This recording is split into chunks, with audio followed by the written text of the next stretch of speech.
Welcome back to the AMSC podcast series where we speak about commercialisation of sport and everything that kind of comes with that.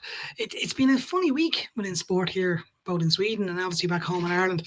A lot of stuff going on with the Football Premier League and also a lot of the GAA stuff getting back into it. And I believe Munster are playing Leinster at the end of this week, which from a personal perspective, I'm looking forward to seeing the Red Guys get back out in the field as URC champions. But moving on from that, it's an honour to be talking to my guest here today. It's very, very rare that I get to speak to somebody who has the amount of knowledge that this guy has on sport, on the field, but also off the field, and the commercialisation of it and what it means for brands, but also what it means for clubs and federations. I followed him on LinkedIn. There's a website, and we'll get into it in a minute about what he has. And it's absolutely fantastic follow. It's fantastic listening. There's a podcast that's really cool. He starts talking about cold water as well, which we'll definitely get into. Stephen Bradshaw, how are you doing, my man? Great.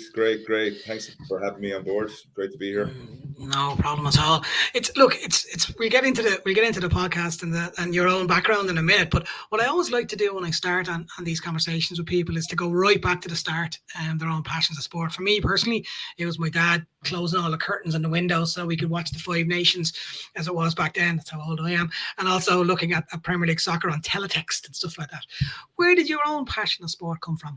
Yeah, so my passion, I was born into it, born in Limerick City here in Ireland, and you're either born with a hurl or a football or rugby ball. So I had a rugby ball, and my family were big into rugby. My grandfather was a trustee of Shannon Rugby Club, and my dad played with Gary Owen and cousins and everything. So it was one of those things that I didn't really have a choice. I was born into, but needless to say, I did find that I loved playing sports, and my parents were brilliant at getting me to try everything from hurling and Gaelic football to basketball, soccer and rugby.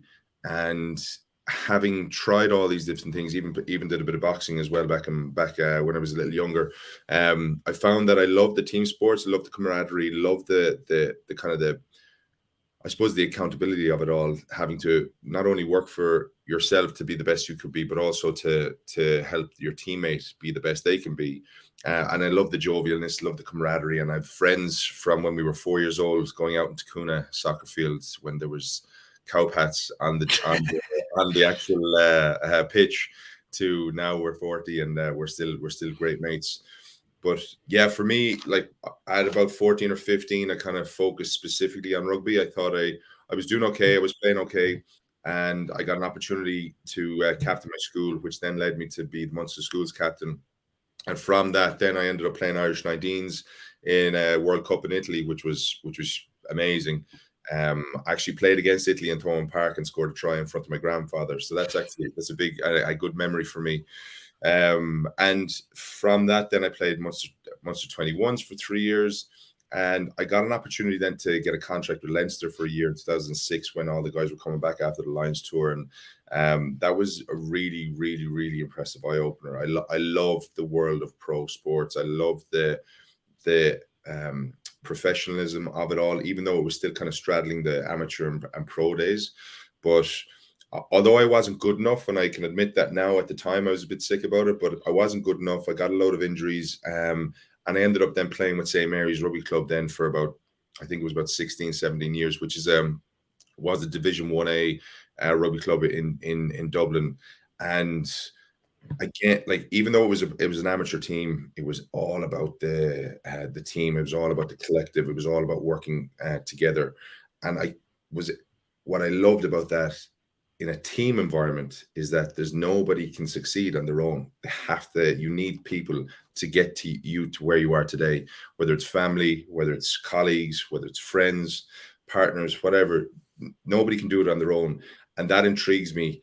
And then it kind of got me into a world of, Jesus, like, sport is, I have to be involved in sport for the rest of my life. And thankfully I've had opportunities both on and off the field to maintain that involvement. One thing you said at the very start there that threw my head, having worked for Munster for 11 years, to hear someone start with that my grandfather was connected to Shannon and my father was connected to Gary Owen, that must have made some interesting dinner times at the table, I can only imagine. But what I found fascinating about that conversation there, and what you've just stated, and it's also something that I know other guests have had, is that link back to family and that link back to it meaning more than just the game. and that sport isn't just about necessarily what happens between the white lines or whether it's in a court or whatever that may be, that it's more than that there's a personal connection to it. You mentioned your grandfather and scoring the try in front of him in Thomond Park. Is that the memories from on the field that you remember more about the camaraderie of the players you played with, but also your family watching, or the connection you would have with your family by doing that? Yeah, well, listen, I was very, very lucky. Like my dad and my mum were huge supporters. They would have come to, my mum would have come to a few games, although she would have wrecked my dad's head because every time I was on the ground, she was, is he okay? Is he okay? So there was times where he just had to go to the other side of the pitch. But my dad, he came to every game pretty much. And because he played rugby, he understood it. He understood the mentality of it all. And because he played at a decent level as well, he knew what was required, but he just his whole thing was enjoy it, right? And he said the best way to enjoy it is to prepare the best you can. And for me, that always rung true.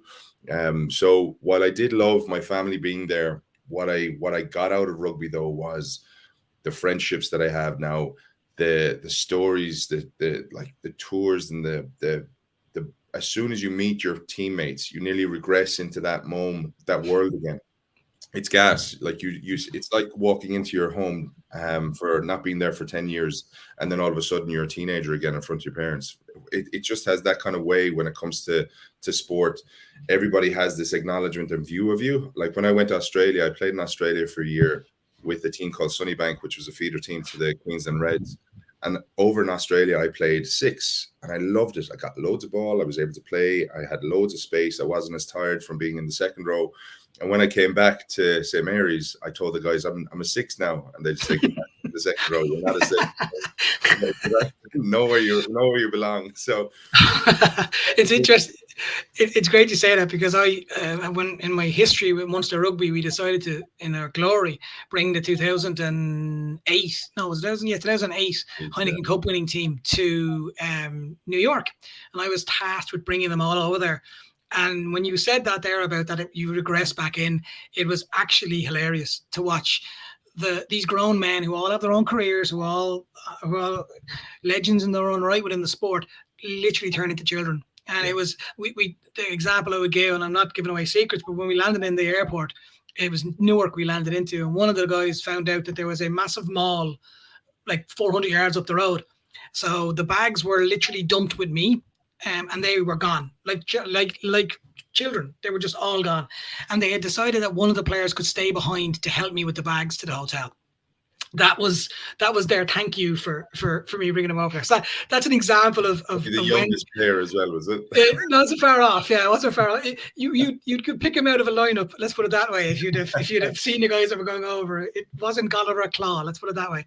But I do think, though, to your point about the memories, and I think about the enjoyment thing, I think that is important. But I think what separates the superstars from everybody else is that they don't necessarily enjoy it as much, because they're so meticulous about things, because they're so focused on things. You look at Paul O'Connell, you look at Johnny Sexton, you look at even Johnny Wilkinson.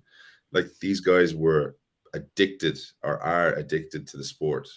And that like it has pros and cons, right? Yes, you have great times, but there's a lot of sacrifice, and there's a lot of things that you lose out on, and that you miss out on, and that you don't get to nurture because you're so committed. So this trying to strike that balance is key. But I think the ones who are super elite probably don't necessarily have that balance.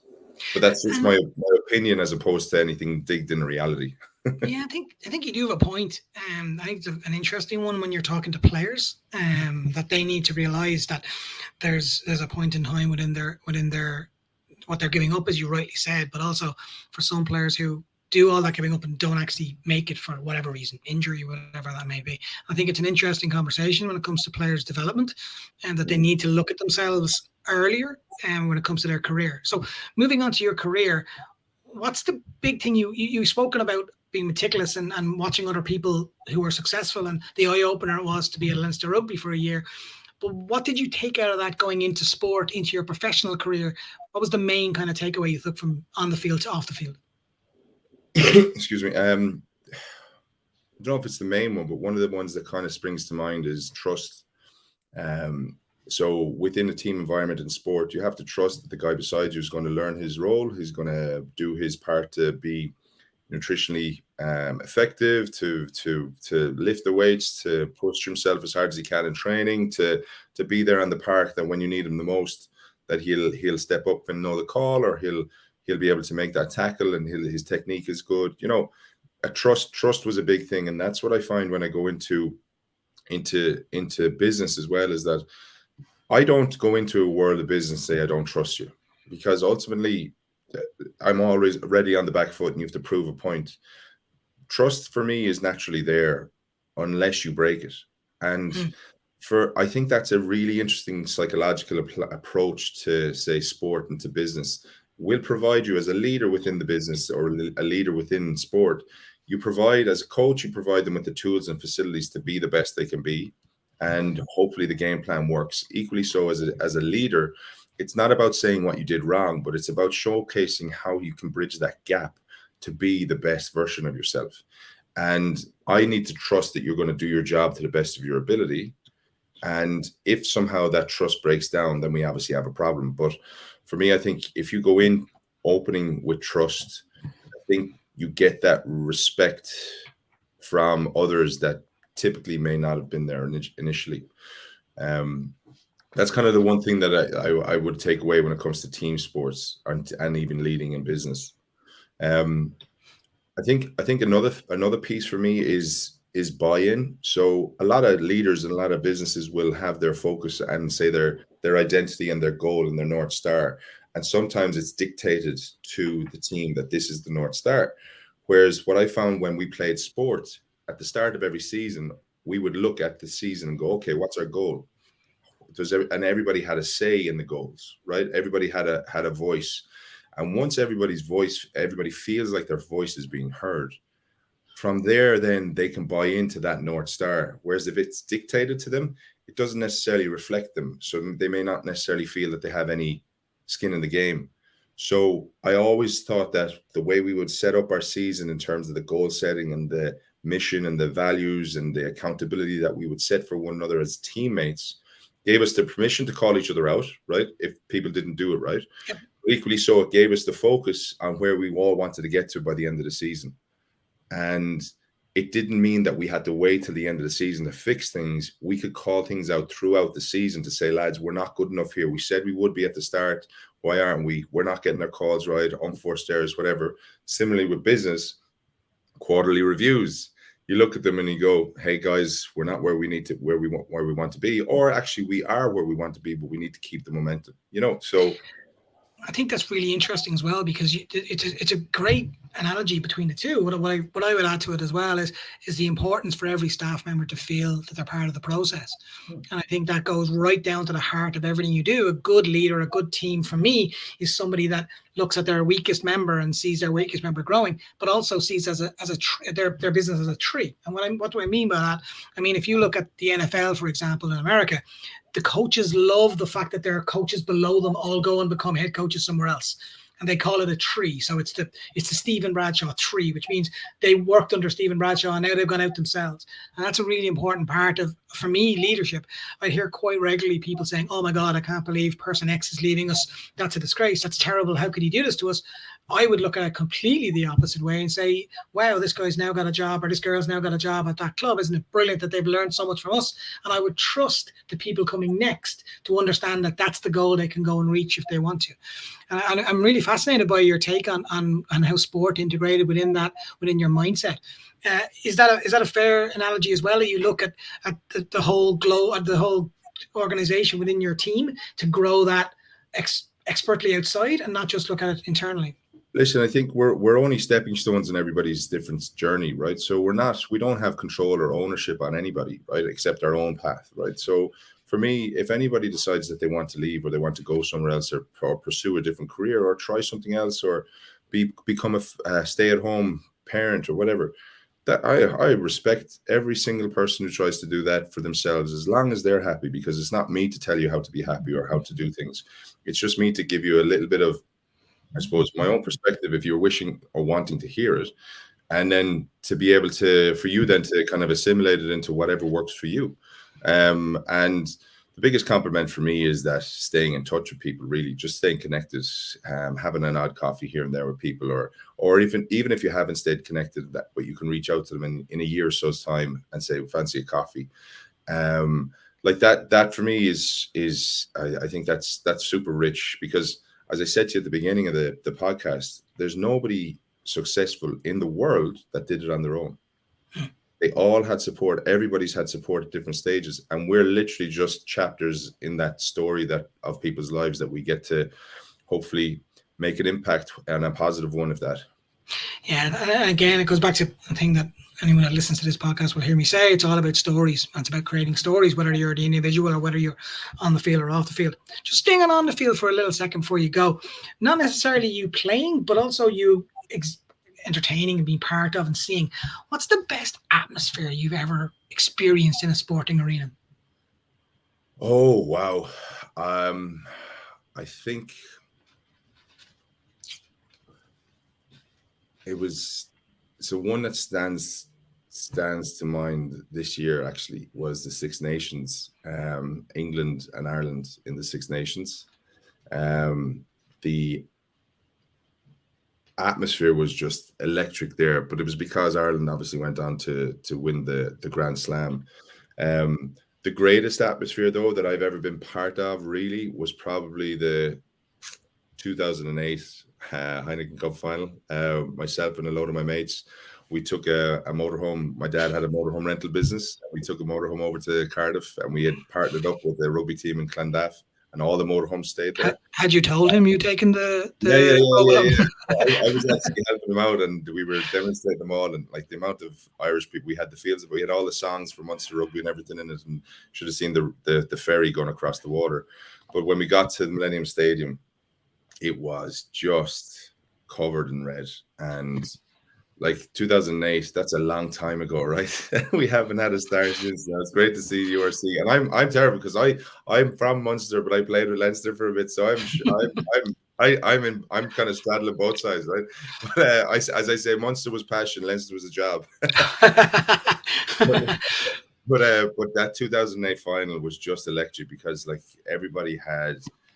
Like we'd seen 2006, we didn't get 2007, then we were back in 2008, and everybody had just got this whole sense of relief off them. I was there with my mate Neil, and it was electric from start to finish. So I think either this year's Six Nations or the 2008 World Cup. But I've been to a few different sporting events. Like I've been to the NFL, I've been to ice hockey, I've been to basketball, I went to the Knicks and Washington Wizards in New York.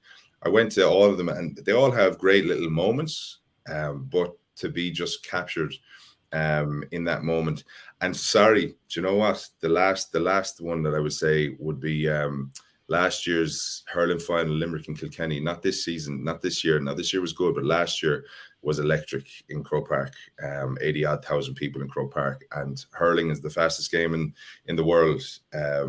Limerick pulled it off. But see, it's funny. Each one of them has their own little play in my mind that stands out, and each for their own little reason, you know. And what's really cool for this, because it's the same as everybody else has said to me, is at no stage have you talked about a goal or a try or a point or a moment on the field. It's always been about the moments off the field with your friends or getting the story. I was at the 2008 game as well. I lived in London at the time, and me and three mates got a Nissan Micra. Don't know where one of my mates got it from. Still don't know. Don't want to know. Drove up to Cardiff with no tickets, 0 tickets. Turned up, and we were all in different parts of the stadium. And we were meant to go home, but we ended up sleeping in the Micra. It's a long story, but it's a very much a much. But that's the memory I have, rather than the memory of Doug Howlett scoring a try, which was disallowed, or whatever. That's not the memory I have in my brain. My memory is my two friends and the experience and the occasion. And I think when it comes to brands, and then we'll go into that now, I think a lot of brands look at sport and look at the players and look at the individual moments in the stadium, and sometimes potentially forget about the stories off the field when it comes to the fans and the experiences. And from your take, from the working in the industry for the length of time you have now, what do you see when you're speaking to brands first off when it comes to their activation plans for sport? What would be your initial conversation with them? I see a little bit of a shift in mindset recently. Typically, it would have been sponsorship does one thing, and you activate the brand accordingly, and then the brand campaigns and everything would sit in their own, and they do their job, and then you'd have product campaigns, and then they would do their job. But I'm actually seeing a little bit of a shift now, where whatever the business strategy is now, the link between connecting the brand story to the product story to the sponsorship story is very interesting. So it's not just about we sponsor a team. There you go. That's us announcing our sponsorship. It's how does that team then integrate with my product? How does that team then integrate with my brand? And my brand isn't just an advertising campaign. My brand is also how I entertain my staff, how I bring them to life, how I engage them, if I'm a rights holder, how I make sure that all those who are sponsoring, that they get access to all these different areas that potentially they wouldn't necessarily get. I think there's a few brands that I think are doing a good job at the moment, and I could see a little bit of a shift there. But for me, I think the traditional approach to sponsorship, where you just hand over money and you do a couple of ads, is gone, done and dusted. It's out the gap. It's so important that we engage the fan, and what we need to remember is that we're fans. Kim Skildum-Reid, who is an unbelievable person you should have on your pod. Actually, she's amazing. She's the guru, and she has a website called The Power of Sponsorship. And she is a fascinating person who is always focused on how do we ensure that the fan is getting the best experience possible, and how can our sponsorship make sure of that. So we talk about, say we're consultants, or we're in the corporate world and all this stuff. We're not. We're brothers, we're sons, we're dads, whatever it is, we're fans. And we have the mindset of a fan. Like, I've seen fellas who are super corporate, and ladies as well, in the high flying industry of the corporate world. But when they talk about their team, the passion, their mindset changes because they go into that world where they can ream off all the players. They remember different moments. They see it in a different light. And I think that's so important that sponsors, especially brands, remember that it's the fan that we want to engage. It's not the brand we're trying to big up, you know? Yeah, it's a fantastic point, because I would wholeheartedly agree. I think that the days of just getting your 2 advertising boards, getting your 2 player visits, and getting your 5 signed jerseys with your logo on the bottom of every program, that's dead. I think what you need to look at now is, how do you activate properly, and how do you change the mindset of what your brand is. And going into that as well, I think a lot of people look at, I'll sponsor the team I support, rather than looking at the brand that you have, like your own brand, and your own, where does that brand sit? Is it a football brand? Is it a rugby brand? Is it a hockey brand? Whatever that may be. Would you see that as well, with brands making decisions based on kind of like personal choices? Yeah, you call it the chairman's choice.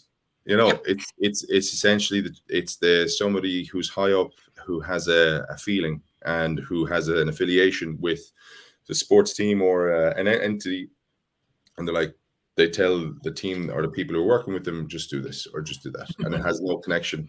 I'm actually on the exec for St. Mary's Rugby Club now, and my role is to run the partnership and sponsorship strategy for them. And the whole approach is, how do we collaborate with you?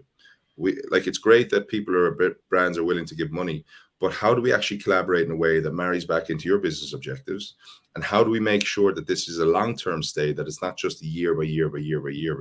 So we become an added value and an added kind of part of the marketing mix that you guys use in your overall strategy. And that for me is so important, that it doesn't become, so the challenge, it's having the confidence to also challenge the chairman's choice, and to also to know, listen, he's paying the bills, or she's paying the bills.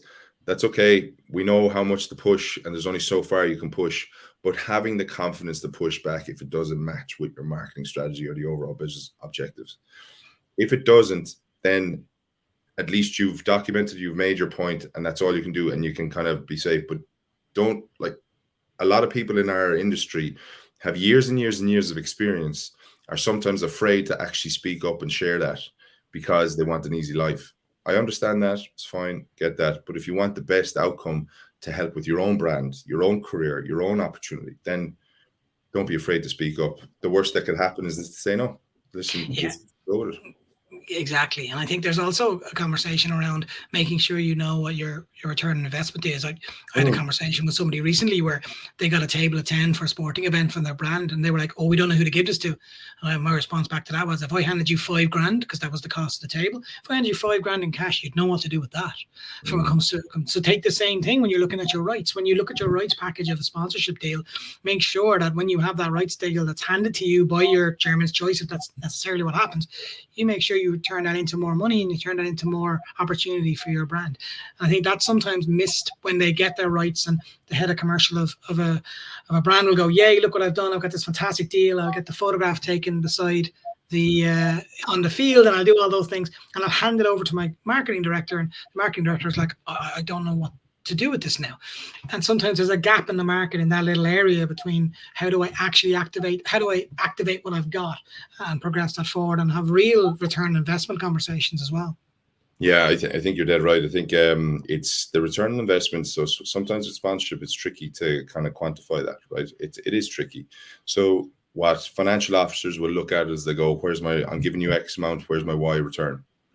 And ultimately, it's about being able to tell that story. Going back to your point about storytelling, it's about being able to tell the stories that, yes, we invested X. We've got all this activity happened. Great. We've actually brought on potential new clients here. It's given us the facility to bring on new clients, which may return Y. You know, it can't, if we just look at it black and white, then you lose the intangible benefit. You lose you lose I suppose the beauty of the partnership, right? Because a partnership, if I just say I'm doing this and I expect that back from you and it doesn't happen, then does that mean our partnership falls down, or does it mean that we have to work a little bit better together to try find a way that works for you and works for me? So I find that you should look at the tangible. Yes, you can look at it with the tickets, and you can look at it with all the merchandising. You can look at it with the seating. You can look at it with the media. You can look at it all that in terms of putting a tangible value to it. But then there's all these intangible costs and added benefits that you can't necessarily put a sole value on, but you have to put a perceived value to and agree that. Yeah, and I think that's the intangible bits that you can play with as well. If you're a smart brand, and there's some really, really cool concepts out there. There's some really, really good ideas, and I think what a lot of engagement works is when people do smart, non-massively cost-effective deals, but they do smart deals. Just before I move on to the future, when you were involved with brands, was there any one campaign that didn't cost a lot of money but kind of stood out to you and you went, that's kind of smart? Was there anything in that remit that you can remember? Yeah, we did a thing. So it's not necessarily in sponsorship, right? But it was more about tapping into an insight in the Irish psyche, and it was more for a brand campaign. So Murphy's, which is a stout in Cork, which people might be aware of. At the time, Budweiser had come into America, and they had said to everybody, Budweiser had come into Ireland with Bud Ice, and they'd said to everybody, they had this app when apps were like, everybody wanted an app at this stage, and they had this app to say, if the sun shone in Ireland during the summer, we'll give you a free Bud Ice, but it had to get to like 28 or 29 degrees, right? So we looked at this from a Heineken perspective and Murphy's, who were our client at the time, and we went to them with a proactive idea to say, listen guys, the Americans have got this all wrong. Is that we think that Murphy's could do a parody here. So what we did was we created a Murphy's When It Rains It Pours app. And what we did was, if it rained in Ireland, then you got a free pint of Murphy's, right? And there were more Murphy's sold because you don't go to the pub just to have one pint. You have 2 or 3, right? So there was more Murphy's sold that year than ever before, right? And it was all based on the lads in America, or the lads in the Met Éireann office. We linked it up with the Met Éireann office, and it was unbelievable. It was brilliant, but it tapped into the insight, knowing the audience, knowing that, listen, lads, it always rains in Ireland for the summer. So why are we trying to even pretend that it's going to be sunny? We want a can line with it and everything, but it was very affordable because apps at the time were very new. So we built a whole UX for it. We built a whole UI. We built a whole creative campaign for it. But the compared to what it would cost to do that now, listen, You wouldn't even get a pint out of it nowadays the way it's going. But I love that story, because again, it shows that if you're using your brain, it shows if you're looking around the marketplace, keeping an eye on everybody else, it's definitely something. Well, that's really cool. I'm so sad I didn't know about that.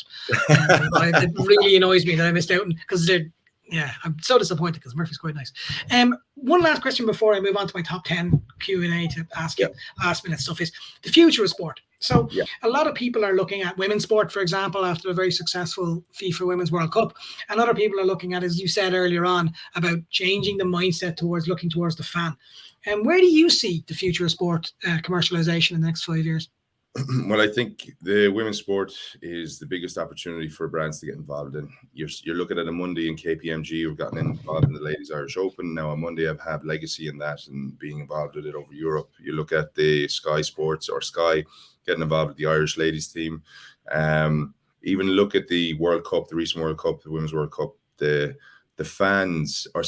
players now, they're heroes. They're idols to boys and girls from near and far, and we didn't have that 5-10 years ago, so I think it's now where brands can actually get involved with women's sport and get to the point where I think you'll have more value for your money, so you may not, if you try to invest a similar amount into the men's game, you'd probably be just swallowed up.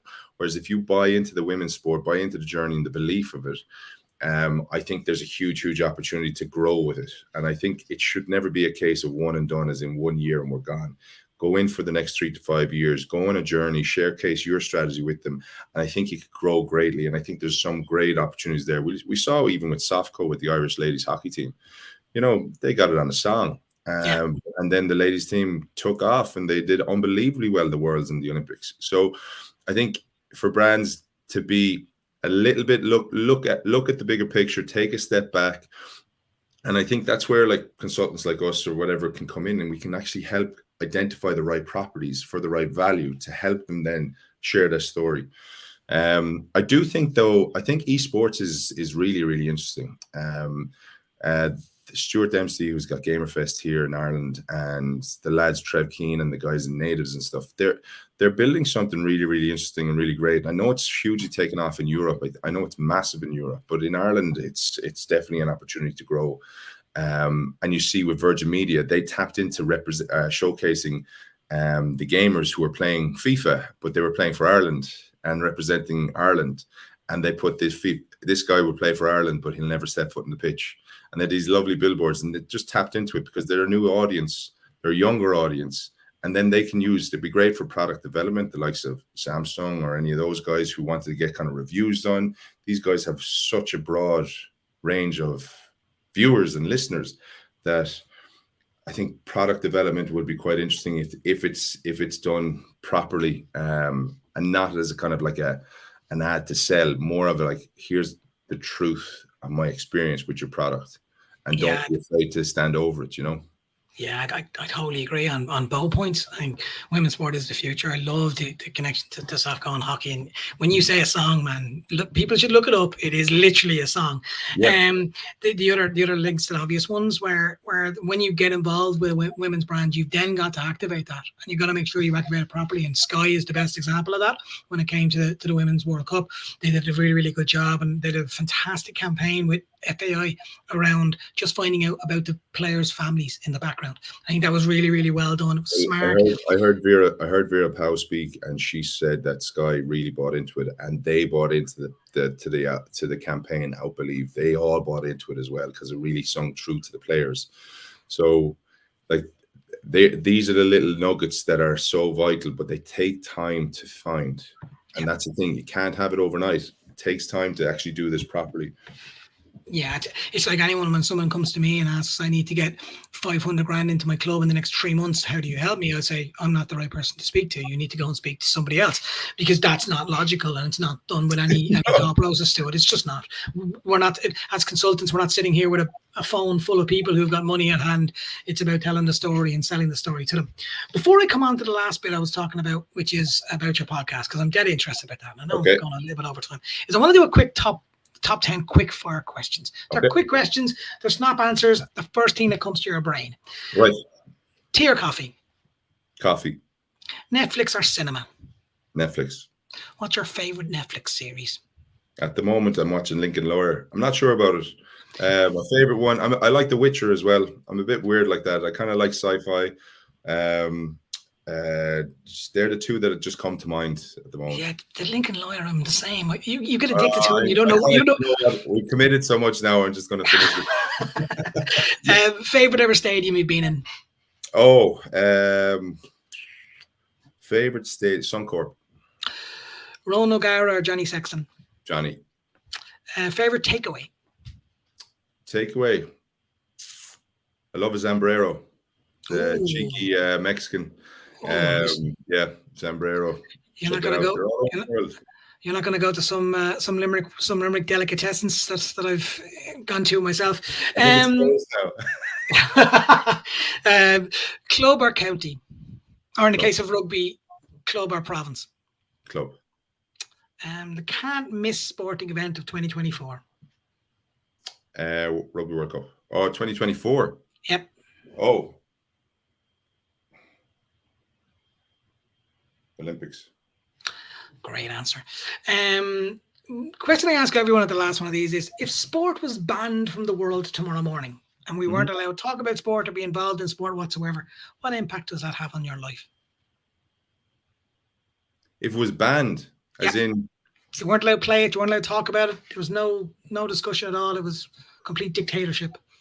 The impact would be a huge amount of depression. I think the whole world would be sadder. Like, sport brings out the most amount of joy in people. It brings out the most amount of emotion in people, both on and off the pitch. It brings people together from all walks of life. It's the most inclusive way to it's such an opportunity to include people from all walks of life that there's nothing remotely close to it that could do a job like that. It'd be the worst thing. Yeah, if I've no hair now, if sport was stopped, I don't know what I'd have. I'll go on to the last topic, which is what makes you tick websites and podcasts connected to it. First of all, give us a background of what that is. Well, what makes you tick is a personal project of mine. I don't make any money out of it. I have no sponsors, but I have nice little supports here and there. I started it about 5 years ago, and long story short, I was in a relationship. I was due to get married, didn't happen, and I walked away to kind of figure out what was going on in my life. But what I did love was helping people. And my cousin Frank, who plays for Montauban over in France, in Toulouse, he said to me, why don't you try a podcast? Because I was speaking to his teammate Hickey Elliott at the time about ancestries and about the Maori culture and all that stuff. And I said, you know what, I'd love to help people, but maybe this is a way to do it. And so I set it up. I just went on a whim. My first guest was my sister, who's now the CMO of Comcast over in the States. And it was basically about people who I'm inspired by, who I'm motivated by, who I'm selfishly admire. And I felt that through those conversations, I might be able to help others and maybe create kind of like a nugget or an acorn of thought in them for them to do something better with their lives. And it's literally just snowballed from that, from a conversation with one or two people from here and there, through to family, through to guys in the army, through to sports stars. I've had Caelan Darras on from the Irish team, who speaks openly about psychology. I've had Keith Barry on, who's an entertainer, who talks about how to change the mindset in your life. I've recently just had an instructor from Wim Hof on. I'm about to go now and speak to Brent Pope for my next episode, which is all about mental health and how to manage that in the workforce. And what started off in kind of family led into sport, led into this open conversation of just people learning from one another. It's basically my poor man's version of Diary of a CEO. No, don't put yourself down like that. It's a fantastic podcast. It's a must listen to. I'm not just saying that. It's when I first saw you involved, when I followed you on LinkedIn and did all the look into your background, even well before this, when I was still working on Munster. It was just one of those ones you put on as you drive up the road. And that anyone that drives from Cork to Limerick will fully understand what that road looks like. But having it on, it's really good. And I advise anybody that's here to jump onto that and have a look at it. It's definitely there. I'll put it into the YouTube link as well below when we go into that. Really appreciate that. Just before we go, just want to give a brief kind of background of where you are now, or what you're thinking about, or what's your goal? So I finished up my permanent job there in May. I'm now working on consulting for brands across brand campaigns and also sponsorship activations and strategies. I'm kind of my kind of play at the moment is that if brands are looking to try to tell stories, I'm there to help, whether it's on a brand side of things or whether it's on a sports and sponsorship side of things. Equally so, if you're trying to develop a sponsorship strategy and evaluation strategy, then I'm there to help as well. So I've taken a leap of faith. Let's see what happens. We're giving it my best shot, and like anything, I like being under pressure. So it's an exciting time. Exciting time ahead. I wish you all the very best. We're definitely in this place together. So I fully get your pain. Did the same thing. I know. Listen, fair play to you. Fair play to doing what you're doing, Anthony. Like you're playing a blinder, taking a step and a leap of faith as well. And I think, as I said, it's important that we all help each other. There's enough around the world for us all to do well. So I think it's people like you who are really pushing the conversation. So keep it up, all right? And don't stop. I appreciate that, Stephen. It's been absolutely fantastic having to talk to you. I massively appreciate your time. Make sure everybody check him out. Check out where you can find him, and go look on LinkedIn. Please go and look at that website. It's absolutely fantastic. Good luck with Brent Pope. I worked with Brent at a Munster gig before. He's a very, very good guy. So that should be a really interesting one to go to. And again, look, have a great day. Appreciate your time, Stephen. So that was Stephen Bradshaw. So absolutely fantastic conversation to have with him. Finding some really, really good nuggets in there. Make sure you go back and look in different elements of what it is. But main part of the things that I took away from myself is to make sure when you're looking at brands, to make sure you evaluate it properly and look at the longer game rather than just looking at the small game. Not just looking at the return investment. He also mentioned intangibles as well, which is really important to look at when you're doing your marketing thinking if you're a brand, but also from the close perspective. And when you're speaking to brands, make sure you incorporate intangible stuff in there as well, because that's kind of important. It's been fantastic to talk to him. It's really, really good. It's great to talk to these people.